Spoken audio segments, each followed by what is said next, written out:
आगे बढ़िए, हम आपका साथ हैं।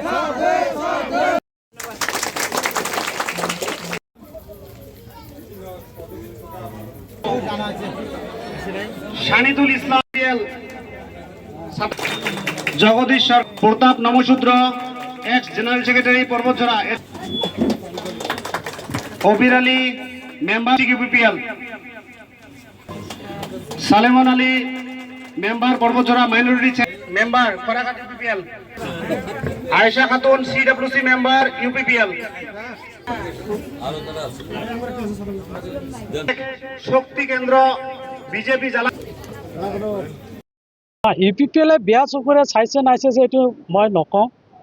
মই কৈছোঁ দল হিচাপে ভাল, দলক যিখনে চলাই আছে স্কুল ভাল, স্কুলৰ শিক্ষক যদি বেয়া হয় তেনে স্কুলৰ ছাত্ৰবিলাকে বেয়া হ'ব, এনেকুৱা পৰিস্থিতি হৈ আছে। দলৰ নেতাসকলে চবকে আমি বেয়া বুলি নকওঁ, কিছুমান নেতাৰ কাৰণে আমাৰ কিছুমান ৰাইজ কিছুমান চৰকাৰ আঁচনিৰ পৰা বঞ্চিত হৈ আছিল বা আছে। যাৰ কাৰণে দলটো ধ্বংস হ'ল নেকি? দল ধ্বংস বুলি আমি নকওঁ, দল প্ৰতিৰ এটা স্বাধীনতা আছে, যিকোনো দল জীয়াই থাকিব, দলত মানুহ আহিব যাব, কিন্তু দলৰ নীতি আদৰ্শ যদি আমি ভালকৈ ৰাখোঁ তেনেহ'লে দলটো দীৰ্ঘায়ু হ'ব, আৰু যদি নীতি আদৰ্শ ভাল নাৰাখোঁ দলটো অলপ দিনতে নাইকিয়া হ'ব। আজি জালাবিলাত আমাৰ জালাবিলা আৰু মহামায়াৰো কিছু সংখ্যক আছে ইউপিপিএল দলৰ পৰা বিপিএফ দলত যোগদান কৰিছে। জালাবিলাৰ পৰা প্ৰাক্তন চেয়াৰমেন আৰু এক্সিষ্টিং প্ৰাইমাৰীৰ প্ৰেচিডেণ্ট এখেতসকলে যোগদান কৰিছে। টোটেল more than 100 ইউপিপিএল দলৰ পৰা যোগদান কৰিছে আৰু বিজেপিৰ কিছু সংখ্যক জইন কৰিছে। বিপিএফ জিকিব, চব 15টাত বিপিএফে দখল কৰিব।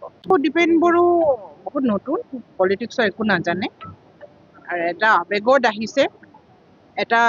আৱেগত আহিছে আৰু এটা ঈৰ্ষা বিপিএফৰ প্ৰতি এটা ঈৰ্ষা মনোভাৱ লৈ পেলাই আহিছে, চাগে হাৰিছে যে সেইটোৰ কাৰণে। এইটো একো ফেক্টৰ নহয়, এই ঈৰ্ষাৰ নিজেহে ঈৰ্ষা কৰিছে, বাকী চববিলাকতো আহি গৈছে। যিমানবিলাক যুৱক সমাজ আছে, যিমানবিলাক যুৱতী সমাজ আছে, যিমানবিলাক বয়োজ্যেষ্ঠ মুৰব্বী আছে, বিপিএফৰ প্ৰতি আশীৰ্বাদ আছে, হাগ্ৰামা মহিলাৰীৰ ওপৰত আশীৰ্বাদ আছে, আৰু বিপিএফ জিকিব।